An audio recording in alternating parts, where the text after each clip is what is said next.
ఒరిగిపోయింది. అది ఒరిగిపోతూ నేలకి 30 డిగ్రీ యాంగిల్తో అది ఏమైంది, కోణం చేస్తూ ఒరిగిపోయింది. అదే దాని యొక్క కొన మొదటి చెట్టు యొక్క కొనకి మధ్య దూరం ఎంత, ఎన్ని కిలోమీటర్లు ఇచ్చాడు, 8 మీటర్స్ ఇచ్చాడు. అయితే ఆ చెట్టు తుఫానికి రాక మునుపు అసలు హైట్ ఎంత, టోటల్ హైట్ ఎంత, దాన్ని ఏ విధంగా చేస్తాం అనే దాన్ని మనం ఇప్పుడు నేర్చుకుందాం. ఇప్పుడు ఫస్ట్ మనకి ఇచ్చిన ఈ బొమ్మ చూడండి, ఒకసారి ఫిగర్ చూడండి. First total AC is equal to solution. AC is equal to original tree. Original tree. Original tree.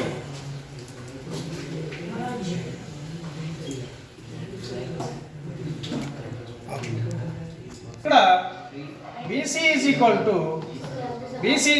To H అనుకోండి. తర్వాత AC dash is equal to 8 metres. So మన ఇచ్చిన వాల్యూస్ రాసాం.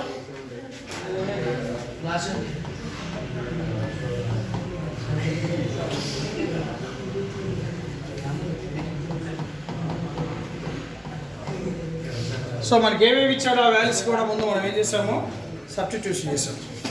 అయితే ఇక్కడ యాంగిల్ ఏ అంతా A dash 30 degrees, BC value C, A dash C వాల్యూలు 8 metres. ఇక్కడ మనం ఏం కనుక్కోవాలి, ఫస్ట్ ఇక్కడ 2 పార్ట్లుగా చేయాలి. ఈ ప్రాబ్లంని 2 పార్ట్లుగా చేయాలి. ఒకటి దీని యొక్క హైట్ కనుక్కోవాలి, తర్వాత ఇరిగిపోయిన యొక్క హైట్ కూడా మనం కనుక్కోవాలి. అంటే ఈ హైట్ 2 యాడ్ చేసుకుంటే మనకి టోటల్ హైట్ వస్తుంది.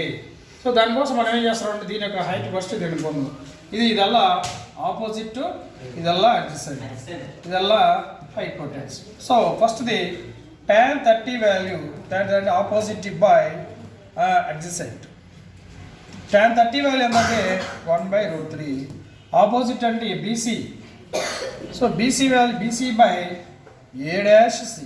మనకి BC అనే హైట్ కాబట్టి 3 హైట్ కాబట్టి H బై AC అంతా 8. That implies 1/√3 is equal to H by 8. ఇప్పుడు మనం క్రాస్ మల్టిప్లై చేసుకుందాము. క్రాస్ మల్టిప్లై చేసుకుంటే ఏమవుతుందంటే H ఈజ్ ఈక్వల్ టు 8/√3. ఇప్పుడు ఫస్ట్ దీని వాల్యూ ఎంత వచ్చింది మనకి, ఇక్కడ 8/√3 వాల్యూ వచ్చింది అనమాట దీనికి హైట్. అర్థమైందా? సెకండ్ నెక్స్ట్ వచ్చిందంటే మనం డాట్ తినాలేడా. నెక్స్ట్ ఇది కనుక్కోవాలి. అంటే ఇప్పుడు BA ఇది కూడా హైటే, BA డాష్ అది కూడా హైట్ కనుక్కోవాలి. ఇది ఎలా కనుక్కుంటాం అంటే ఇక్కడ మనం చూడండి, ఇది ఖచ్చితంగా హైపోటెన్స్ ఉంది, ఆపోజిట్ ఉంది కాబట్టి మనం ఏం కనుక్కోవాలి, దీన్ని లేకపోతే తీసుకోండి, ఇది తీసుకోండి. కాస్ట్ థీటా కూడా తీసుకోవచ్చా, తీసుకోకూడదా? ఇది దీని వచ్చినప్పుడు ఈ 2 తీసుకుంటున్నా, ఎందుకంటే వాల్యూ ఉంది కాబట్టి. ఇక్కడ 8 అనే వాల్యూ ఉంది కాబట్టి కాస్ట్ తీసుకుంటున్నా. అర్థమైందా? So cos 30 is equal formula ఏంటి, అడ్జసెంట్ బై హైపోటెన్స్. ఇప్పుడు కాస్ 30 వాల్యూ ఎంత, కాస్ 30 వాల్యూ √3/2. అడ్జసెంట్ వాల్యూ ఎంత, ఇక్కడ 8 బై హైపోటెన్స్ వాల్యూ తెలుసా, దాన్ని H అనుకున్నాం. ఇప్పుడు క్రాస్ మల్టిప్లై చేసుకుంటే √3H is equal to 8 × 2. √3H is equal to 16. H is equal to 16/√3 కావాలి. H plus H is equal to first 8/√3, 16/√3. LCM కడితే √3 మొత్తం 8 ప్లస్ 16 24/√3. సో 24 ఎలా రాసుకోవచ్చు, 8 ×